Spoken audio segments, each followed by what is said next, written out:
Hello everyone, welcome to Techavro. Today in this video, I'm gonna show you how to unlock apps in your Android phone. Before starting the video, please subscribe to Techavro. So, let's get started. For this, you have to open your settings.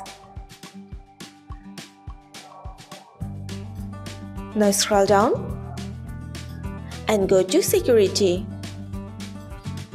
Now you have to scroll down.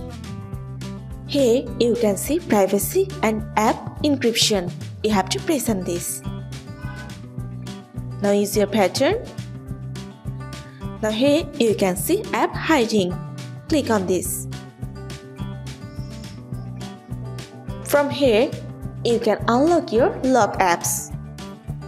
You just have to turn off the buttons.